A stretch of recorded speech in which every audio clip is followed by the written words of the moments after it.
নমস্কার, আমি বোধিসত্ত্ব খান চলে এসেছি সহজ শেয়ার বাজারের আরেকটি নতুন এপিসোড নিয়ে। প্রিয় বন্ধুরা, আজকের আমি আরেকটি ভিডিও নিয়ে আসতে চলেছি, যে ভিডিওটা অলরেডি পাবলিশড হয়ে গেছে, অর্থাৎ মে মাসের 13 তারিখে কিন্তু আরেকটা ভিডিও আমি নিয়ে আসছি। কারণ গতকাল একটা ভিডিও আমি তৈরি করেছিলাম বা ব্লগ তৈরি করেছিলাম, যেখানে আমি টাটা ক্যাপিটালসের সম্ভাব্য আইপিও নিয়ে আলোচনা করেছিলাম এবং সেখানে এটা নিয়ে আলোচনা করেছিলাম যে টাটা মোটরস ঠিক কিভাবে এর থেকে বেনিফিটেড হতে পারে। বেশ কিছু মানুষ তারা জানতে চেয়েছেন যে দেখুন, আজকের তো প্রায় 8.3% টাটা মোটরস নিচে নেমে গেছে, তাহলে টাটা ক্যাপিটাল থেকে টাটা মোটরসের আর কি এমন বেনিফিট হলো। এটা মাথায় রাখতে হবে যে টাটা ক্যাপিটালসের আইপিও এখনো বাজারে আসেনি, সেটা নিয়ে কথা চলছে, সেটা হতে হয়তো 6-7 মাস দেরি হবে। এর মধ্যে অনেক রকম পরিবর্তন আসবে বাজারে, এমন কিছু ইভেন্টস ঘটবে যার ফলে টাটা মোটরস তার দ্বারা কিন্তু প্রভাবিত হতে পারে। তার ফলে এমন একটি ঘটনা যেটা সদূর ভবিষ্যতে হতে চলেছে বা হতে পারে, সেইটা ইমিডিয়েটলি টাটা মোটরসের উপর কোনো বেনিফিট ফেলতে পারে এমন সম্ভাবনা কম।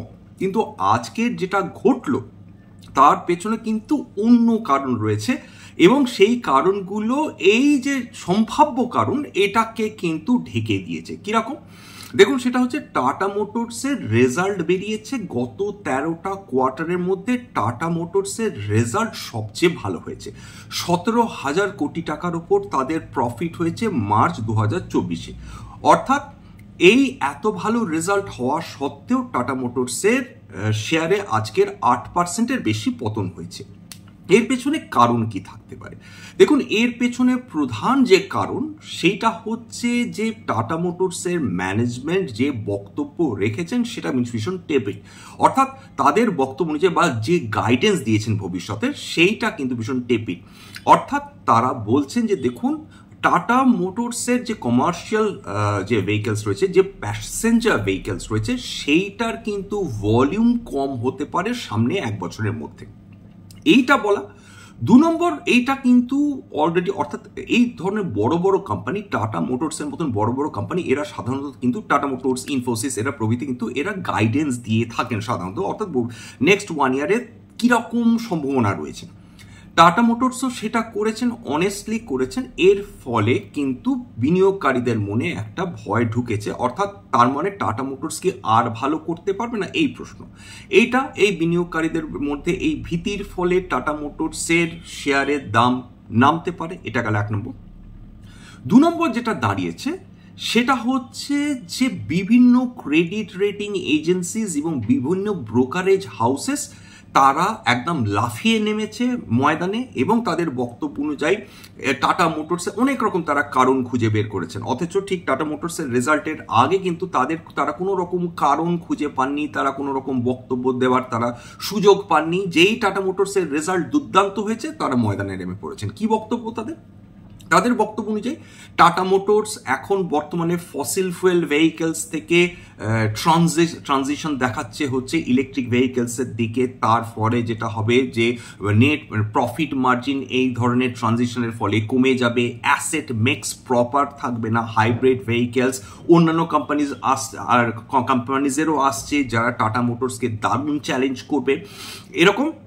এছাড়া তাদের বক্তব্য হচ্ছে এই তো কমার্শিয়াল ভেহিকেলসের ভলিউম কমে যাবে বলছে, এই তো প্যাসেঞ্জার ভেহিকেলসের ভলিউম কমে যাবে বলছে। এই না, দেখুন যে এই ডিসেম্বর কোয়ার্টারে জাগুয়ারের টোটাল ভলিউম ছিল বোধহয় 1,48,000 ইউনিট বিক্রি হয়েছিল ডিসেম্বর অবধি। এখন মার্চ অবধি এসে দেখা যাচ্ছে সেটা মাত্র 1,33,000 ইউনিট মানে এতে নেমে এসছে। তার মানে কিন্তু টাটা মোটরসের কিন্তু আমরা ডেফিনেটলি ডাউনগ্রেড করব, আমরা এটাকে নিউট্রাল হিসাবে দেখব, এটা একটা আন্ডার পারফর্মার হিসাবে সম্ভবত আমাদের দেখতে হবে।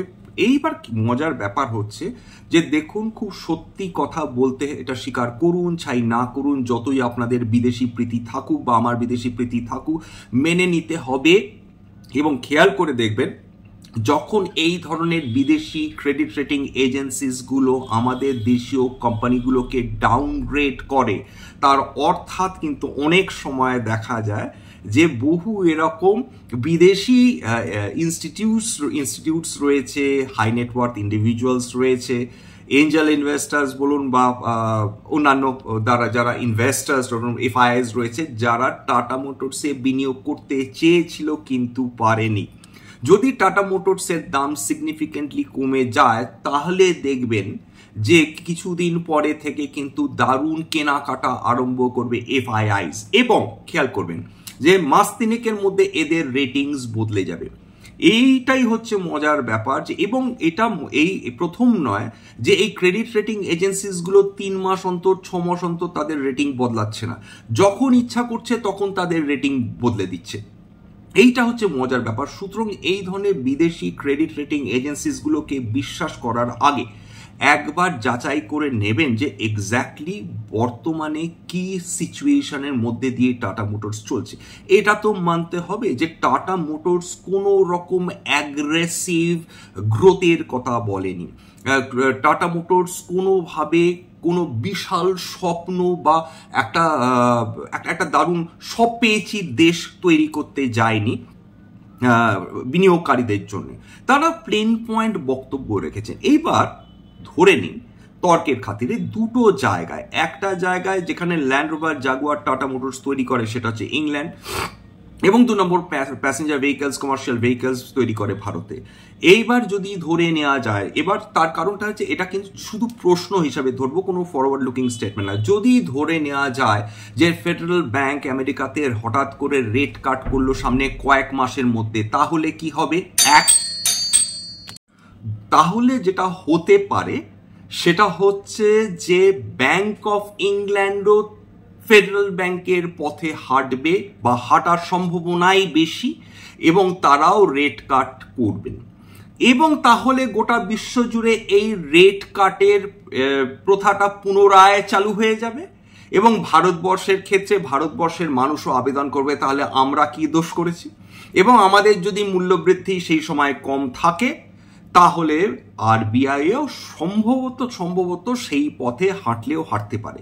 তাহলে যদি একদিকে ব্যাংক অফ ইংল্যান্ড রেট কাট করে, ফেডারেল ব্যাংক রেট কাট করে, আরবিআই রেট কাট করে, তাহলে কি তখন প্যাসেঞ্জার ভেহিকলস এর ভলিউম কমে যাবে? তাহলে কি সেই সময় কমার্শিয়াল ভেহিকলস এর বিক্রির ভলিউম কমে যাবে? রেট কাট হলে ইনভেরিয়েবলি যে সেক্টরসগুলো মারাত্মকভাবে বেনিফিটেড হবে তার মধ্যে অবশ্যই একটি ব্যাংকিং এবং নন ব্যাংকিং ফিনান্সিয়াল কোম্পানিজ, এবং 2 নম্বর অবশ্যই অটো।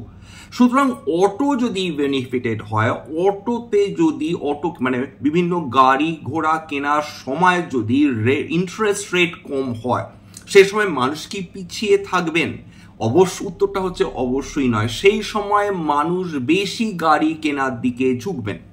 সুতরাং কেবলমাত্র ক্রেডিট রেটিং এজেন্সিসগুলো এইটা স্যাক্রোস্যাঙ্ক্ট হিসাবে ধরে নিয়ে থাকছে যে সামনের 1 বছরে কোনো রেট কাট হবে না, সেখানে কিন্তু কোনো রেট কাটের মেনশন অবধি নেই। কেন থাকবে না এটা? যদি আপনারা ধরেই নেন যে ভলিউম আপনার কমছে, প্যাসেঞ্জার ভেহিকলসের ভলিউম কমছে, কমার্শিয়াল ভেহিকলসের ভলিউম কমছে, জাগুয়ার বিক্রির ভলিউম কমছে, তাহলে রেট কাটটা কেন আপনারা কনসিডার করবেন না? এটা প্রশ্ন। আরেকটা সেটা হচ্ছে এটা যখনই কিন্তু এইটা আপনারা খেয়াল করে দেখবেন পড়বেন, সেটা হচ্ছে যে যখন একটি শেয়ার খুব পপুলার হয়ে উঠছে, জনপ্রিয় হয়ে উঠছে, তাতে এফআইআইসরা ঢুকতে পারছে না, অন্যান্য বিদেশি ইনভেস্টার্সরা ঢুকতে পারছে না, তখনও কিন্তু এরকম ঘটনাগুলো কিন্তু মাঝে মাঝেই ঘটতে থাকবে, এবং এইগুলো কিন্তু অ্যাক্সিডেন্টাল নয় বা কোইন্সিডেন্টাল নয়, এটা বলে নেওয়া ভালো। সুতরাং কশাস কমেন্টারি ডেফিনেটলি ম্যানেজমেন্ট দিয়েছে যে সাবধানতা অবলম্বন ওনারা করে বা খুব কনজারভেটিভ একটা এস্টিমেট দিয়েছেন। 2 নম্বর কি, যে তারা বলছেন যে প্যাসেঞ্জার ভেহিকলসের ভলিউম পড়তে পারে।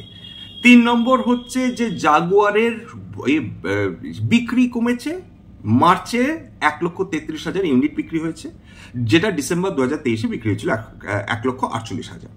এবার ব্রোকারেজরা যেটা নিয়ে চিন্তিত ব্রোকারেজরা, তাদের বক্তব্য হচ্ছে যে টাটা মোটরস এত তার প্রফিট করেছে, 3 গুণ প্রফিট বৃদ্ধি করেছে। হ্যাঁ, এর মধ্যে ডেফিনেটলি ট্যাক্স কম্পোনেন্ট রয়েছে, সেই ট্যাক্স তারা ফেরত পেয়েছে, যেটা ট্যাক্স হিসাবে দিয়েছিল সেটা ফেরত পেয়েছে টাটা মোটরস, এবং তার ফলে যেটা দাঁড়াচ্ছে কত টাকা ফেরত পেয়েছে, প্রায় 8,160 কোটি টাকা ফেরত হয়েছে। তার জন্যই কিন্তু 17,000 কোটি টাকার ওপর তারা প্রফিট দেখাতে পেরেছে। কিন্তু নানদালেস সেটা তো প্রফিটেরই অংশ ছিল, সুতরাং সেটাকে কেন আলাদা হিসেবে ধরবো? That is very much part of the profit, এটা মানতে হবে।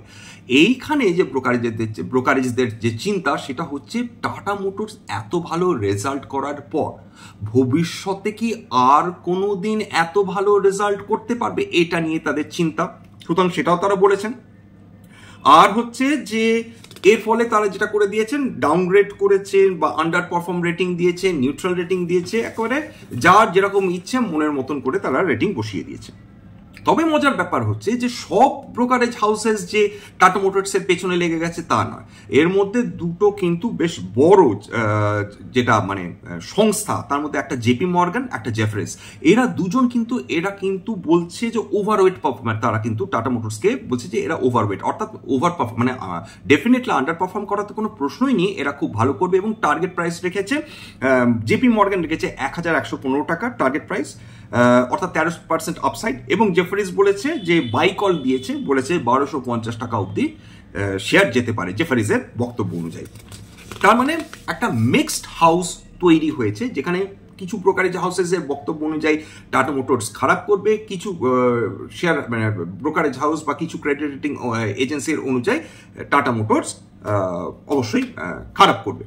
তা এটা চলবে। এবার তাহলে দেখে নিই যে টাটা মোটরস কিরকম পারফরমেন্স করেছে। টাটা মোটরসকে নিয়ে এত কথা, টাটা মোটরসের এত টার্গেট কেন হচ্ছে? দেখুন, গত এক বছর আজকের 8% মতন কারেকশন হওয়ার পরেও এই বছর 2024-এ এখন অব্দি টাটা মোটরস পজিটিভ রিটার্ন দিয়েছে 21.35%।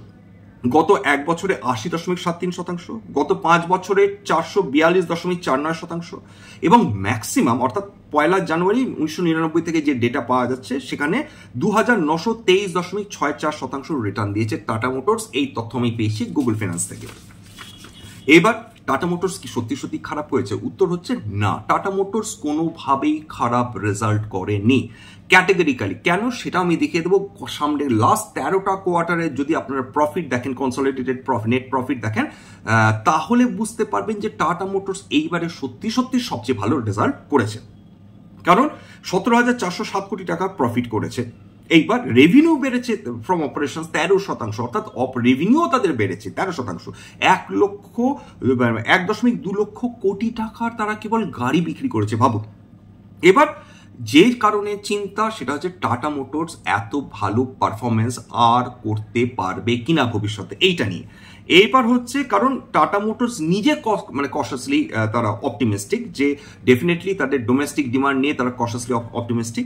প্রিমিয়াম লাক্সারি কার নিয়ে আবার তারা ভীষণ অপটিমিস্টিক। তারা বলছে না, প্রিমিয়াম লাক্সারি কার ডেফিনেটলি আমাদের ভালো হবে, কিন্তু এই প্যাসেঞ্জার ভেহিকেলস ভলিউম নিয়ে আমরা টেনশনে রয়েছি। এরপর দেখুন, আরেকটা পজিটিভ কথা টাটা মোটর সম্বন্ধে বলে দেওয়া ভালো। একদিনে 8.5% পড়লেও টাটা মোটরসের এই ফ্যাক্টটা ডেফিনেটলি বদলাবে না যে টাটা মোটরস ধীরে ধীরে তার ঘাট থেকে ঋণ ক্রমাগত কমিয়ে চলেছে। 2013 থেকে 2022 মানে এই প্রত্যেক বছর 2013 থেকে 2022 রীতিমতন তাদের 3 গুণ প্রায় তাদের ঋণ বৃদ্ধি হয়েছিল, ঘাটের উপর ঋণ বেড়েছিল।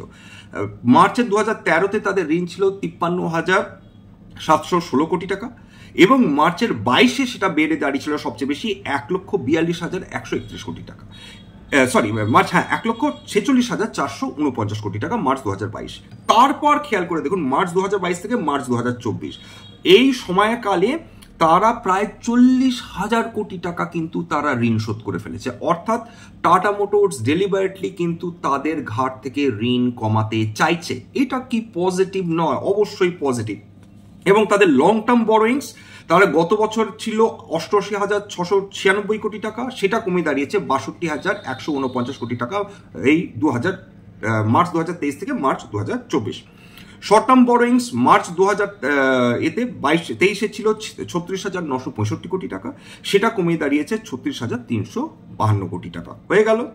আচ্ছা, এবার চলে আসি প্রফিট লস এবং সেলস। বিক্রি কত করেছে টাটা মোটরস গত 13টা কোয়ার্টারে তার প্রফিট হয়েছে না সেলস হয়েছে, প্রফিট হচ্ছে না লস হয়েছে সেটা দেখা। মার্চ 2021 থেকে মোটামুটি ধরে রাখুন সেপ্টেম্বর 2022 1 2 3 4 5 6 7 পরপর 7টা কোয়ার্টার টাটা মোটরস কয়েক হাজার কোটি টাকা লস। মার্চ 2021 7,500 কোটি টাকার উপর লস ছিল, জুন 2022 4,951 কোটি টাকার লস ছিল। ডিসেম্বর 22 থেকে 1 2 3 4 5 6 এই 6টা কোয়ার্টারে টাটা মোটরস রীতিমতন প্রফিট করে চলেছে। এটা কি টাটা মোটরসের জন্য পজিটিভ নয়? উত্তর হচ্ছে অবশ্যই পজিটিভ। এইবার মার্ক ফান্ডামেন্টালস দেখি। টাটা মোটরসের ফান্ডামেন্টালস অনুযায়ী সে কেমন? 3,51,872 কোটি টাকার কোম্পানি, 13ই মে মার্কেট শেষ হওয়ার পর এই ডেটা। কারেন্ট মার্কেট প্রাইস 960 কোটি, কারেন্ট প্রাইস হচ্ছে 960 টাকা। হাই লাইফ এ ছিল 52 উইকস হাই ছিল 1066 টাকা, 52 উইকস লো ছিল 505 টাকা। স্টক পি ভীষণ নমিনাল 10.9, বুক ভ্যালু 255, অর্থাৎ প্রাইস টু বুক ভ্যালু প্রায় 4-এর কাছাকাছি। Dividend yield 0.21, return on capital employed খুব ভালো 20.1, রিটার্ন অন ইকুইটি দারুণ ভালো 49.4, অপারেটিং প্রফিট মার্জিন এই জায়গাটাতে কিন্তু সবাই চাপ খায়, সবাই। এবার অপারেটিং প্রফিট মার্জিন হচ্ছে 13.6, current market price to free cash flow 18.2, current এবং এন্টারপ্রাইজ ভ্যালু 4,13,327 কোটি টাকা। এই হচ্ছে টাটা মোটরসের আদ্যপান্ত, অর্থাৎ টাটা মোটরসের ফান্ডামেন্টাল দিক থেকে কোনো রকম সমস্যা নেই। টাটা মোটরস প্রফিটেবল কিনা গত 6টা কোয়ার্টার ধরে? উত্তর হচ্ছে হ্যাঁ। টাটা মোটরস তার ঘাট থেকে ঋণ কমাচ্ছে কিনা? উত্তর হচ্ছে হ্যাঁ। টাটা মোটরস তার রেভিনিউ বাড়াচ্ছে কিনা? উত্তর হচ্ছে হ্যাঁ। টাটা মোটরস সামনে ডিমার্জার করতে চলেছে কিনা? উত্তর হচ্ছে হ্যাঁ। টাটা মোটরস যেটা মানে টাটা মোটরস সামনে কয়েক মাসে বেনিফিটেড হতে পারে সেটা সম্ভাব্য হ্যাঁ, কারণ আমরা এখনো টাটা ক্যাপিটালস নিয়ে কোনো ডাইরেক্ট তথ্য পাইনি, যেটাতে ডেফিনেটিভ তথ্য পাইনি যে এক্স্যাক্টলি কবে টাটা ক্যাপিটালসের আইপিও আসতে পারে। প্রথম সব দিক দিয়ে সাময়িকভাবে ডেফিনেটলি টাটা মোটরসের ভলিউম, সেলস ভলিউমও কমতে পারে, প্রফিটেবিলিটিও কমতে পারে, কিন্তু লার্জার পিকচারটা দেখুন, এই যে ট্রানজিশনটা দেখুন, যে from fossil fuels vehicles two electric vehicles, গোটা ভারতবর্ষের 70% ইলেকট্রিক ভেহিকেল মার্কেট শেয়ার কেবলমাত্র টাটা মোটরসের হাতে। একটা multinational company land rover Jaguar বিশ্বের অন্যতম জনপ্রিয় লাক্সারি ব্র্যান্ডস, সুতরাং টাটা মোটরসকে এত সহজে অগ্রাহ্য বা তুচ্ছ তাচ্ছিল্য করার কোনো জায়গা নেই। আজকের এত পর্যন্তই। যদি এই এপিসোডটি আপনাদের কাজে লাগে প্লিজ একটা লাইক দেবেন, অবশ্যই সাবস্ক্রাইব করবেন, না করে যাবেন না। এবং যদি মনে হয় এটা সবার কাজে লাগবে, এবার বন্ধু বান্ধব বা আত্মীয় স্বজনের কাজে লাগবে, প্লিজ তাদের সঙ্গে শেয়ার করে দেবেন।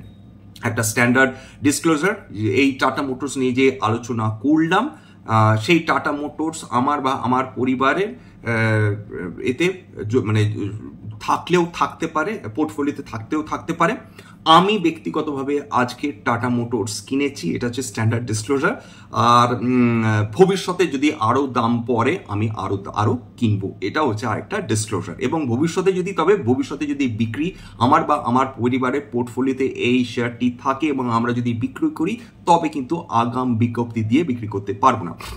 এবার ডিসক্লেমার, এটা কেবলমাত্র একটি এডুকেশনাল চ্যানেল, এটার উদ্দেশ্যই হচ্ছে ইনভেস্টার অ্যাওয়ারনেস বাড়ানো। এটা না কোনো বাই সেল রিকমেন্ডেশন দেওয়া হয়, না কোনো সাজেশন দেওয়া হয়, না কোনো অ্যাডভাইস দেওয়া হয়।